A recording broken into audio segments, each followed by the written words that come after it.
The two Manchester United Academy players that Ruben Amorim has been massively impressed with since coming back from international break, or actually probably during international break, because they're the players that we're having to use right now. But are we being forced as a Manchester United fan base to actually look at the academy coming through rather than what might happen in the January transfer window, for instance? I'll explain what I mean by that, as well as bringing you all the other up-to-date news around Manchester United, update on Kobbie Mainoo's situation as well. Wayne Rooney goes in on Marcus Rashford as well about that environment comment that he made. Of course, I want all of your live comments in the live section, everybody, and if you are catching up later on, please do get into the comment section below when the video has finished its live stream and give me your thoughts ahead of a massive weekend. The weekend, yes, is here. It is Friday. We count it as the third day of the weekend here on Forever United TV. And it is all about Liverpool. Liverpool away from home, the biggest game in world football. We'll touch on that as well because we have got the press conference coming up later for you this afternoon as well, everybody.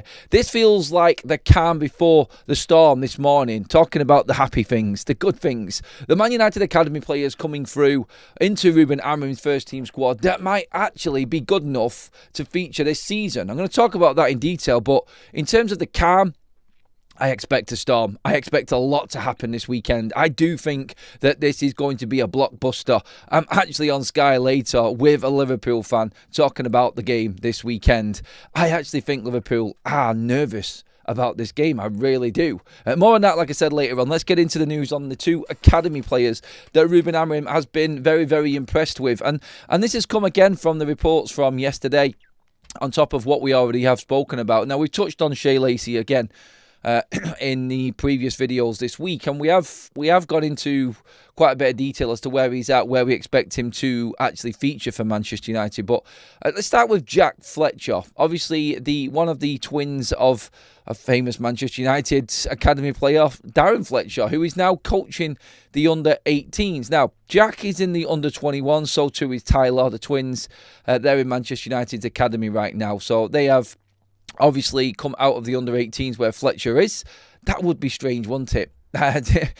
Fletcher managing his two sons at the Manchester United under-18s level. Look, the Man United under-18s are a league of their own at the moment. They really are outstanding, and we know all about the talent there. But what about the immediates? Some of the under-18s might not be pushed into Manchester United's first team yet. We've talked about Jimmy Thwaites and how good he is and could be, but obviously, he's at under-18s level. So what about the players that should be knocking on the door? The 21-year-olds, the 20, the 19, the 18-year-olds that are playing in Manchester United's under-21s under Travis Binion right now. Good start again. We've talked about who was actually in training for Manchester United's first team from the academy yesterday. The likes of like Devaney, or look at Jack Fletcher we're talking about now, Shea Lacey, Chido, Jimmy Thwaites. Them five we talked about the most this week. But Jack Fletcher apparently, according to the reports from Nate Salt from the Daily Mail, who have said, of course, before, does do a lot of work with Manchester United's academy. He is at nearly every single under-21 game. So I know that when he is saying something and words are being said and spoken about regarding players and chances and getting into the first team, they are dead right, and he will know what's going on. Stephen Railsford of the MEN is another one that you want to look closely to when it comes to news about Manchester United's academy players. I've been there in the press box with them two both, and they're always there. And Nate Salt was talking about players that have come into Manchester United's academy, from United's academy into the first team this week and training. And we've actually started to see videos and footage now of the likes of Lacey and Fletcher training with Man United's first team. But Ruben Amorim to be impressed with Jack Fletcher definitely is something to keep an eye on, because Jack has featured in pre-seasons 2 seasons back. He has also been involved in the other tours that Manchester United have done, and he is thought of as a real talent coming through for Manchester United. The only thing with Jack is it's like, when you look at the players that could potentially come through at Manchester United through the academy into the first team, you look at the positions, and I've always done this, and where I know there is real talent, and this is what I mean by Shea Lacey as well. I look at him and he is ready. He is ready to make that next step to test his ability at the highest level, I think. That's how good he is. But you've got players in front of him.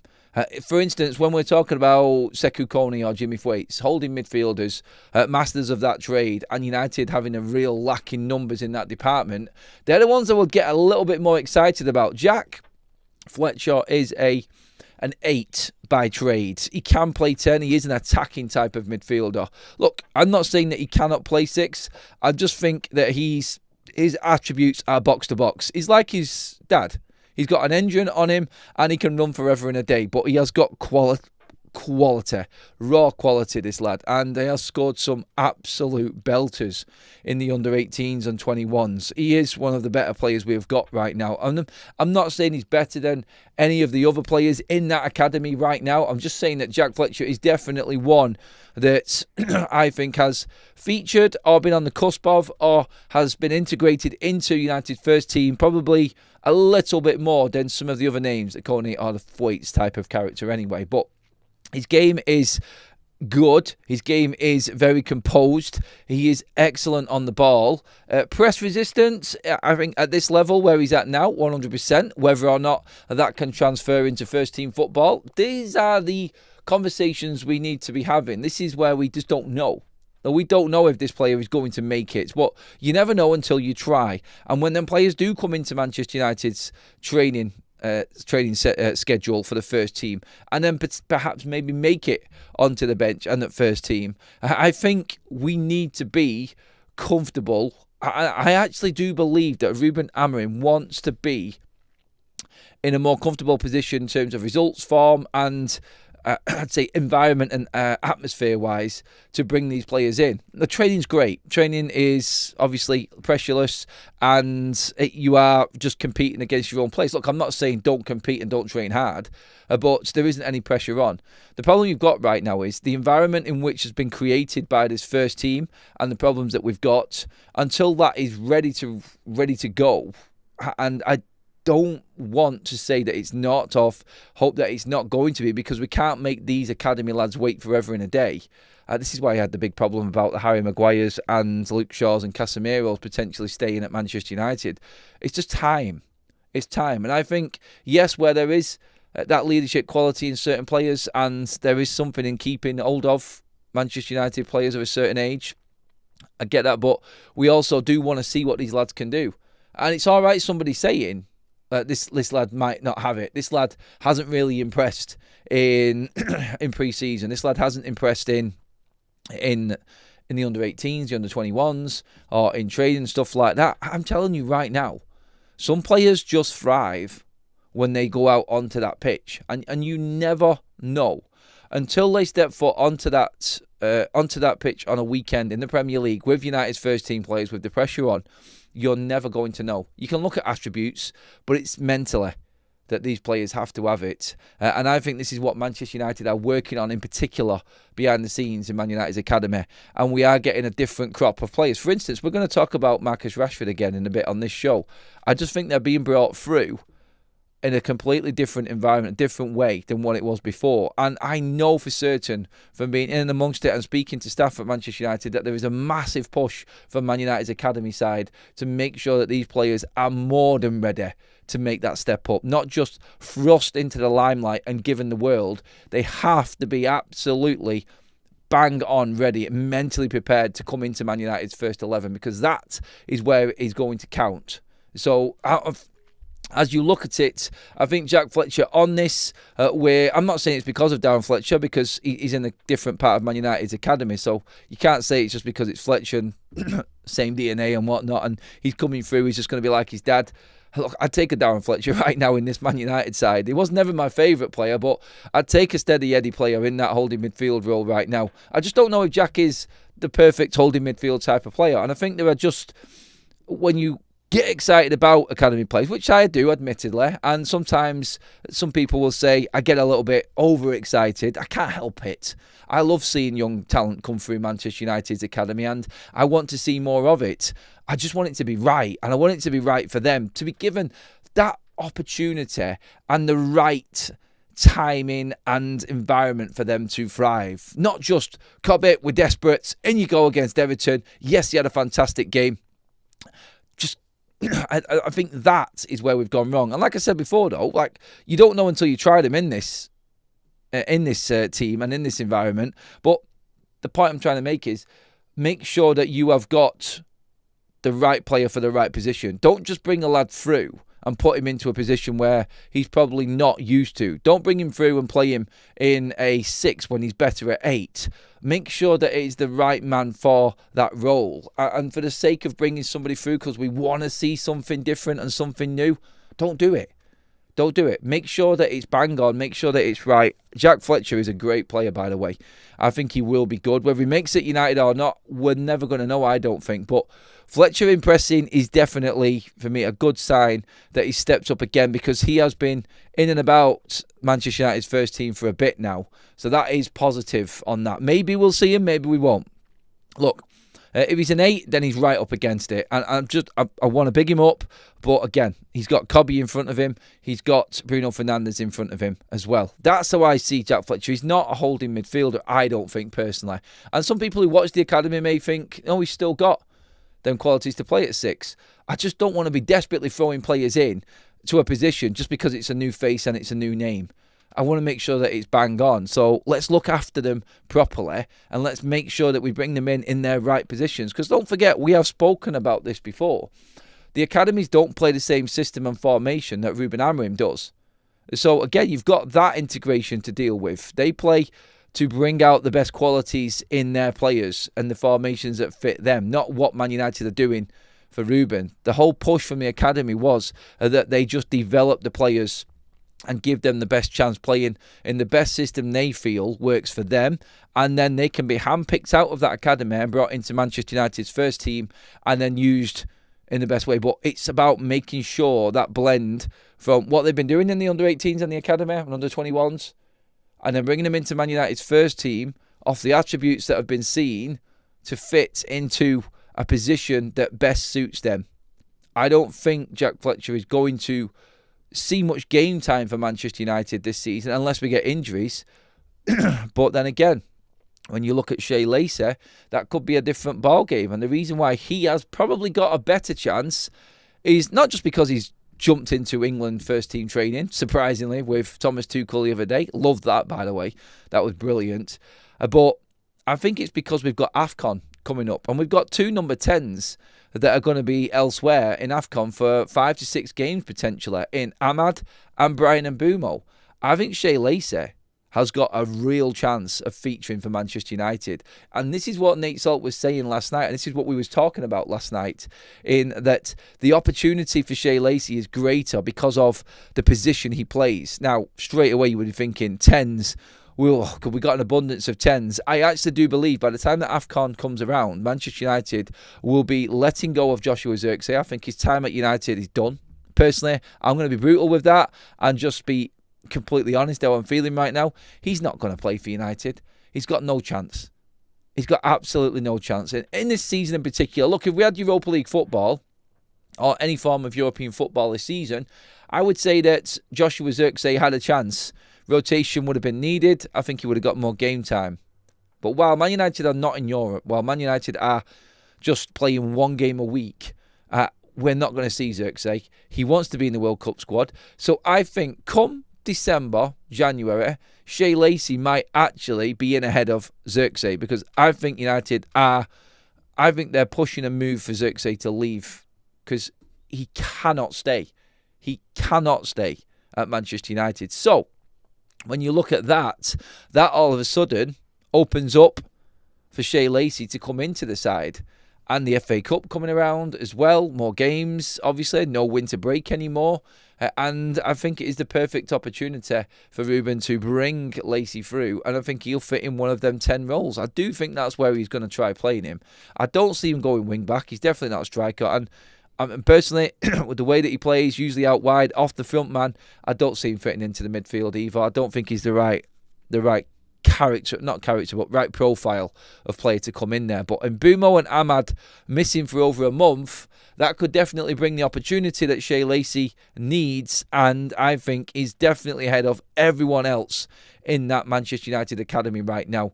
You could argue a point for Chido, who is back also in training with Manchester United's first team, but I don't see Benjamin Sesko being moved at the moment, and I think he would probably play Cunha as a 9 rather than bring Chido back through again. I think he wants to see more Ruben from Chido Obi, but look, he's still only 17. So at least another year of development for him, and let's see where he's at after that. But yeah, that is pretty much where them two academy players are. As much as they've impressed, I don't see the chances for Jack Fletcher opening up. Look, I might be surprised, be wrong, and we see him in a matchday squad and he gets an opportunity and comes on. I hope it happens. I do, because I love seeing the players play, but I want to make sure it's the right time and the right opportunity for him, not just bang, there you go, we're a bit short, in you come, lad. That's what United have done before. So let's have none of that, and let's look at what is realistic right now. I think Shea Lacer, with what's happening with Zirkzee, potentially what we're going to move on to in a minute as well, with Kobbie Mainoo, and that may influence what happens with Jack Fletcher. And this is what I mean. So the more I talk about it, the more I convince myself that something is actually happening, and there is a lot of information to dive into, and you can look at Jack Fletcher and Shea Lacey and go straight away, excuse me, Zirkzee transfer out in January, and Mbeumo, AFCON, Ahmad, AFCON, because I think Mazraoui is probably Ruben's best pick for right wing back. Not in my opinion, but I think that's what Ruben will pick. So the right hand side is covered for Ahmad. He would then be pushed into 10. So Ahmad missing and Zirkzee going and Mbeumo missing. There's 3 of your 10s gone. Now, obviously, you could say that Cunha and Mount are there. You got Bruno there. You could do, but again, if Bruno is pushed forward and Kobbie Mainoo isn't at Manchester United for some crazy reason, we'll touch on that next, then maybe Jack Fletcher does come in. And this is why we're looking at these two players in particular, looking ahead, and why they're integrating them now into the first team training. It's just my look on that and my thoughts on that are there, and I think that's why we're actually being we're not forced into talking about these players, but I just feel with the way that we've been shut down in the transfer market so far, according to the reports and the journalists saying that Elliot Anderson, Carlos Baleba and Adam Wharton are all off the table in January, then I'm looking at, right, okay, there's the midfielders gone, maybe Jack's got a chance. If Kobbie does get his move away, then Jack comes in. And then the 10 situation, which I just described, brings Shea Lacey into the fold. So, yeah, that's how I see it. I do believe that there is real movement there. I think there is traction there for this to actually come about. It is going to come down to January, I think, though, as well. And a couple of players may be moving out. Let's just scroll up and down in the chat while we're live and get some comments in. United Focus says, that's the problem. The environment is not right in the first team squad at the moment. I would be very careful with the academy players coming into the fray. Going out on loan would be the next step for me. Making sure we get the right loan on top of that is also a good thing. I can't understand why Zirkzee doesn't even get 10 minutes here and there. I think it's because Sesko has done such a good job, and I don't think he wants to take Mount, Cunha and Mbeumo out of the side. And he can, like I said, look, I think Bruno, Mount, Cunha and Mbeumo and Ahmad are all ahead of Zirkzee as 10s. I mean, disagree with me in the chat if you want. Get your thoughts in on that, please. But I think he's 6th choice in the number 10 role. 2nd, 3rd even in the number 9 role behind Sesko and Cunha again. So what is the point in him being there right now? United need to move him on, at least on loan, in the January transfer window to maybe add some value to them probably permanently selling him in the summer, because I don't see a world in where Zirkzee fits in at Manchester United anymore. And that'll be proven again this weekend when he gets nowhere near that pitch at Anfield. Paid said, stop buying £100 million players. I'd rather promote our academy good players. They have to be right, though, like we said, mate. Glyn says, any winger or attacking fullback can play at wing-back in our system. Some of you make out pro footballers can't play 3-4-3 just because they haven't. Not saying that, and I think you're alluding to maybe Mazraoui in that. I don't think he can. I don't think. In Ruben's system, this is the thing. You can talk about a formation, but a formation's a formation. It's not a system. A system is triggers and times of games and knowing where to be in certain moments, phases of play. I don't think Mazraoui is the best option going forward. I don't think he has that vision and that quality to maybe beat a man and whip a crossing. Whereas I think Ahmad does. I think Ahmad scares defences from wing back. And I guarantee you his link up with Mbeumo would be better than Mazraoui's and Mbeumo. Nothing against Mazraoui. As a defender, I absolutely love him. I think he should be in United's back three.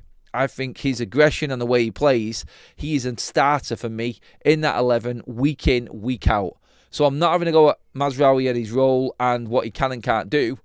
I'm talking about what Mazraoui can do compared to other players in that position. And we have got better options. That's how I see it. I'm not saying that he can't play it. I just don't think he plays it as well as others. And there's the difference, I think, in it. I really like Zirkzee. However, the manager will just keep playing favourites. Zirkzee will leave and be brilliant. United seem to be a little clueless, as says Gehen. Does anyone actually think that Zirkzee can actually do a better job than anyone else in that side right now? And let's be realistic here. Would you rather play Zirkzee or Sesko? Would you rather play Mbeumo, Cunha, Ahmad, Bruno, Mount, or Zirkzee in the 10s? And past that, there's no other position for Joshua Zirkzee. So he's got 3 positions to play for. I don't think he's ahead of anyone. I think he is 4th choice in certain positions at best. I just don't think he's going to play. And that's the point what we're getting across here. I think it's a better chance for the academy players coming through than there is for Joshua Zirkzee to feature. And there's a reason why Ruben's not playing Zirkzee. Because he hasn't got the qualities I'm guessing he feels he needs for him to work in his system. And again, what we're talking about with Mazraoui is Mazraoui at right wing back, I think isn't our best option. Mazraoui at centre back, I think is one of our better options. Mazraoui at right centre back for me is where it should be. If you were asking me right now how I would go into the Liverpool game, it would be Mazraoui right wing back, De Ligt centre back, middle centre back, and Lenioro left centre back. That's how I would play it. That would be my ideal ones. Leacher has to work his way back into the side when it eventually comes, but that's how I would play it. I think that's the perfect blend there. Great experience, youth, quickest defenders we've got because Mazraoui is quicker than the other centre backs. He's quicker than Leacher, he's quicker than De Ligt, he's quicker than Maguire, definitely. He's quicker than Shaw. So I'm looking at speed, I'm looking at strength. I'm looking at experience there as well. I think Mazraoui has to play in that back three, but I know he's going to play him on the right. I just think there are better options there than him in that position, and that's the case that I wanted to bring forward for Joshua Zirkzee as well. Keep them thoughts coming in, everybody, on Zirkzee and what you think his role is at Manchester United. Whether or not you think he can feature, whether or not you think there is a place in this side for him. I don't see it with the system we're going to play. Ruben has made it clear we're not changing. Therefore, Zirkzee is done. Simple. We haven't got enough games. Excuse me. Moving on to Kobbie Mainoo's story as well in this. We did just touch on it a minute ago. But another big story in Gimme Sport as well this morning, talking about Kobbie Mainoo and him being hell-bent on getting that move away in January. See, this is the thing. We were talking last night about Casemiro being rested and Agate having a better chance over Casemiro to play alongside Bruno Fernandes. He's not even in the conversation anymore. And you know, and this is what I said, like, maybe this is the link for Jack Fletcher and why he's coming through. Maybe he will be the one that's sat behind Bruno Fernandes in the second half of the season. Look, tell me that I'm wrong. I mean, come into the comments and let me know. Tell me I'm wrong in thinking this, and I'm probably a bit far-fetched with what I'm thinking here, but from what I'm seeing, facts and stats and everything that's in front of me right now, Kobbie's time at United under Ruben, like Zirkzee, is pretty much done when you look at the numbers. Yes, he might have a big plan for him, but I fully believe that, this is where I think that there is never, when someone says that they haven't got another player lined up or someone else to come in or another manager lined up, there's no way we're looking at anyone else. Of course there is. It's Man United, for God's sake. Any Premier League football club would have reserves and options and plan Bs behind the scenes ready to go. I actually think Jack Fletcher could be an 8 option for Manchester United for the back end of the season, because I do believe that Kobbie Mainoo would want to move away. And the story that I'm reading this morning in Gimme Sport is that Kobbie is hell-bent. He's made his mind up. He wants out. Now, look, we've spoken before to Sully. He has given us the story on the ground at Carrington. Everybody bewildered by why Kobbie Mainoo doesn't get more minutes in this Man United side. And I think there's a few people scratching their heads about it right now. But now we've become used to it. Now we're actually talking about, like we was last night, Agate and Casemiro. And Kobbie's not even in the picture. The fact that we're not talking about him at all tells me he's a million miles away from ever playing for Manchester United ahead of anybody else. Barring a injury disaster, Kobbie will not start a game this calendar year for Manchester United, because all we've got is Premier League games. All we've got is games like that where Ruben is on the edge and everybody's talking about his job and what he has to do to survive. He's going to pick players that he trusts. And it's quite clear to everybody he doesn't trust Kobbie Mainoo. And this, I think, is, again, the reasons why we're integrating these other players from the academy. You put it all together, like I said, stats and facts. Stats are that Kobbie Mainoo's not started a game since God knows when, last season for Man United. We're now into the middle of October, already through 2 international breaks, playing our 4th massive game of the season from last season's top 4 against Liverpool, and he's nowhere near the starting lineup. They're the stats. And they're backed up by facts that Manchester United are actually looking for other midfielders in the market. We know this, and we are bringing other academy players through into first-team training to potentially play the same role he could. So, yeah, I do think that Manchester United right now have got a contingency plan in place. Excuse me, still off the back of that cold, bloody flu. Man flu hitting me. But on Fletcher coming in, Mainoo dropping out, I could see it. I really can see that happening, and I don't want it to. I'll make that clear.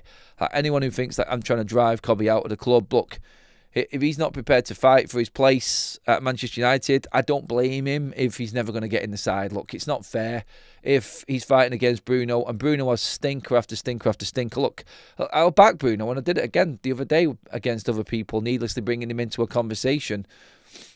But this is a real conversation to have about Kobbie Mainoo, and this is where I will, obviously, defend Kobbie in a way and bring up the Bruno factor, because Bruno not being dropped, Bruno not being held accountable for his poor performances, which he's had. I understand the influence.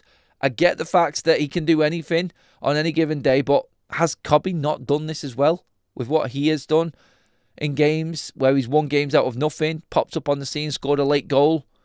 He has done it, and if he's not going to play because Bruno will never be dropped, then I cannot argue against Kobbie on that side. I'm always for, look, you haven't proved yourself enough yet, and I don't think Kobbie has.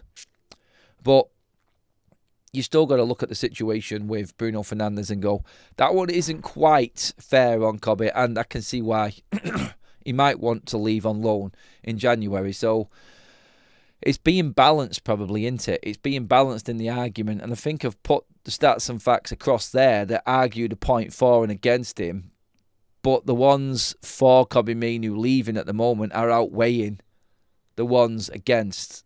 The only thing that will go against Kobbie Mainoo is United being more successful winning games with Bruno in a two-man midfield. If this keeps happening, then Kobbie needs to keep his mouth shut, which I think Kobbie has been doing, by the way. I think it's just his agency which are driving this story across. But I do think that there comes a time where you have to just say, okay, Gaffer, please get me a loan out of here. I am not going to get into this side. I understand where you're at with Bruno, but please don't stand in the way of me wanting to play football. And yeah, you want to keep players on the sideline. It's like, for instance, I know with my women's team, like there's players that I would just love to be there all of the time as an option, but you can only put 11 players on the pitch. And they get upset and everybody wants to play football. And this is where Kobbie's at right now. I do fear for his future at Manchester United while Ruben is here. Because United are going to buy 2 to 3 midfielders this summer. We're already bringing through Jack Fletcher to replace him if he wants to go in January. What if Jack Fletcher turns out to be the perfect sidekick to Bruno Fernandes, coming on for 10 to 15 minutes here and there because he's happy and he's only just broken through? What happens then? Does Man United then sell Kobbie Mainoo? Because he's got his loan in January and he's actually doing well somewhere else. Do we end up selling Kobbie? There is a world I could see that happening. I really do. I don't think Kobbie wants that. I really don't think he wants that. And I don't think Manchester United want to sell him. And I don't want to sell him. I want him to be a success at Man United. But there comes a point where it just has to happen.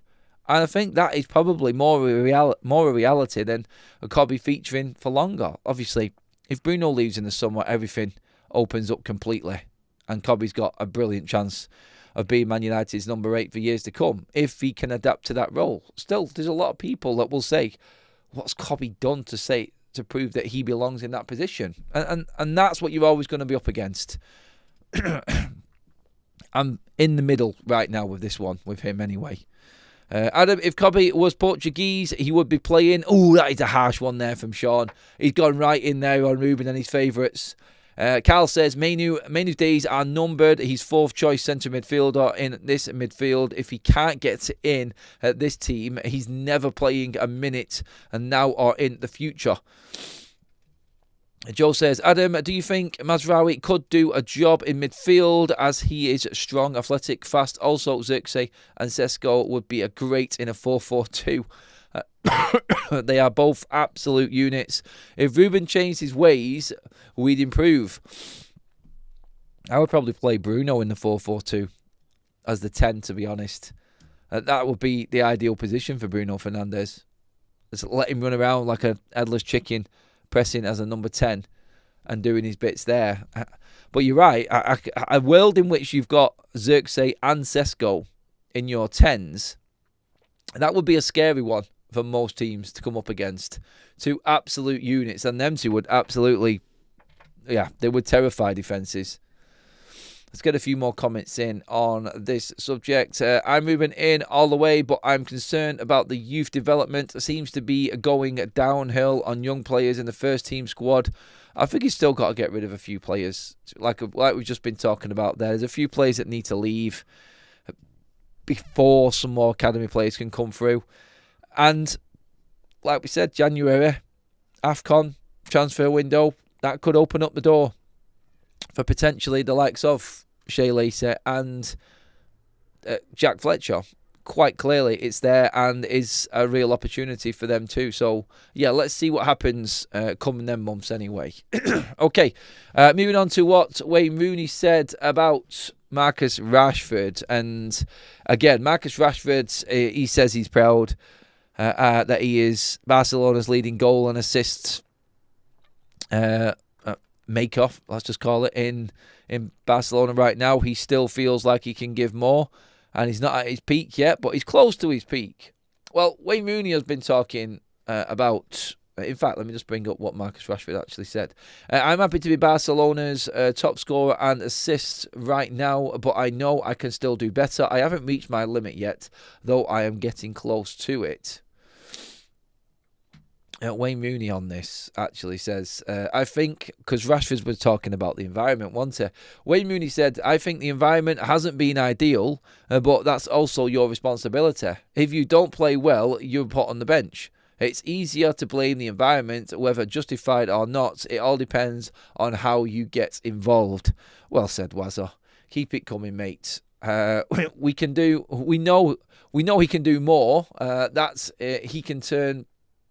we know he can do more and it can run more, and it has nothing to do with the environment. I might be wrong. I like Marcus a lot as a person, but I think it's too easy to hide behind that argument.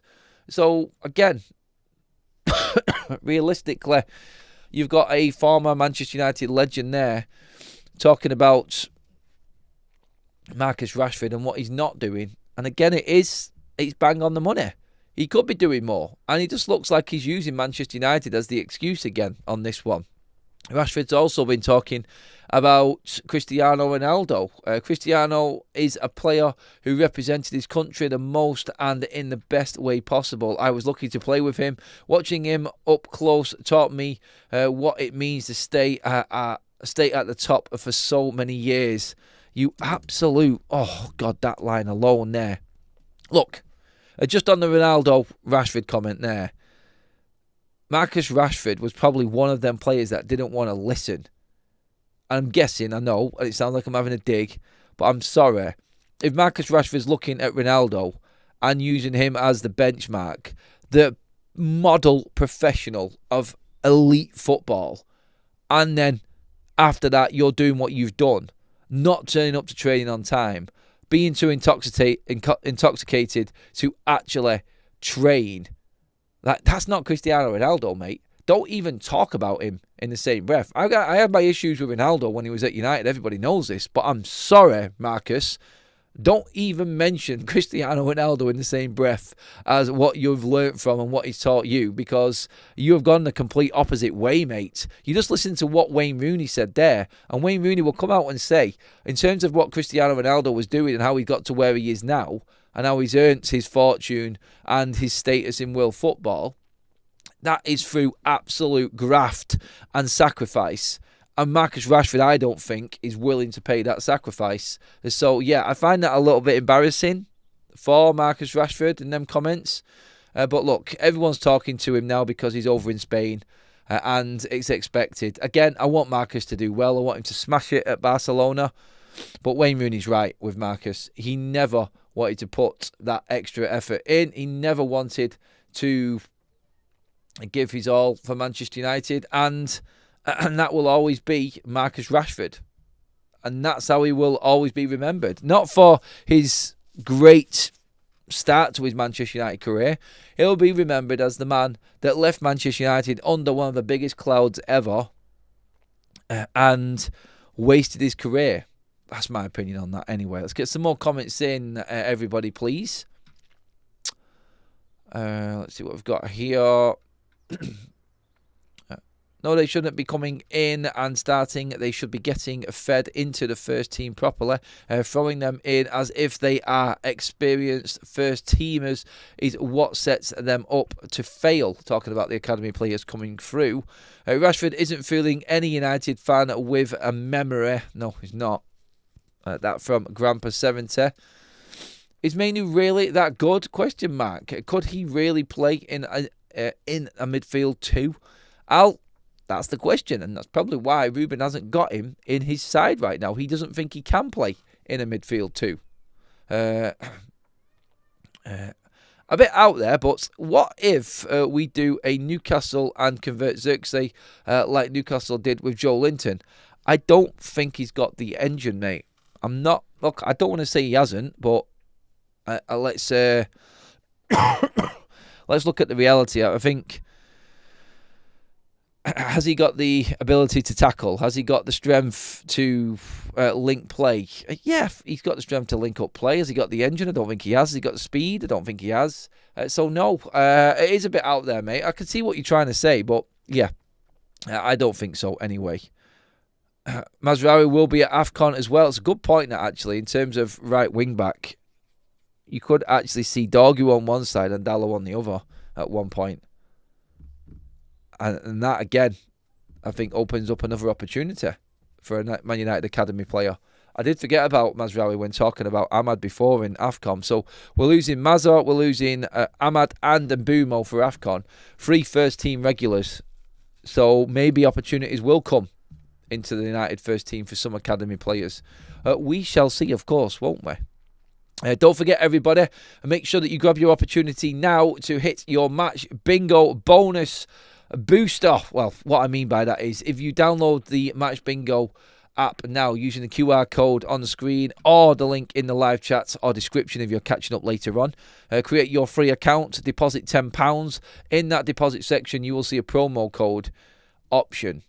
Put in there FUTV, all capitals, and boost your deposit amount by 100% now. We are doing specials for the Liverpool game this weekend here on Forever United TV. Match Bingo are our match day sponsors. You can buy 5 cards for the price of 4. Now it's only £2 a card.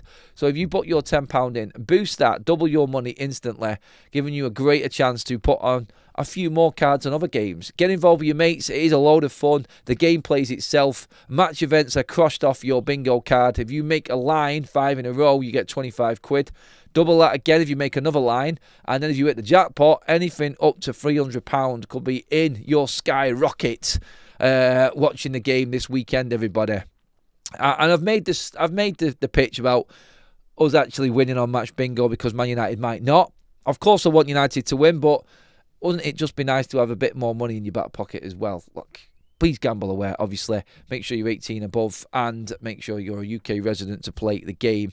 It is going to be an interesting one this weekend. I do hope Manchester United can actually pull off. Is it a miracle? I don't know if it is. Like, our record at Anfield is shocking, but look, we got a draw there last season. If you offered me that right now, I'd take it. More on the game later on. Don't forget, everybody, around about 1 o'clock today, we will be live with Ruben Amorim's press conference. So live reaction to the press conference today, everybody, around about 1 o'clock. Make sure that you are there. That is all of your news covered for today, everyone. Short show this morning because obviously the bigger stuff is coming later on. So I'll see you all at 1 o'clock. Make sure you pop a like on this video. Make sure you hit that subscribe button also. Don't forget, actually, I forgot to mention it. I'm live now straight on Football Talks. We're going through all of the games this weekend. My full predictor for this weekend is up next on Football Talks, everybody. So make sure you jump across there in just a moment. I'll see you there, everyone. Have a great morning. And let's have a look at some of these massive games, by the way, this weekend. See you then in a second, everyone.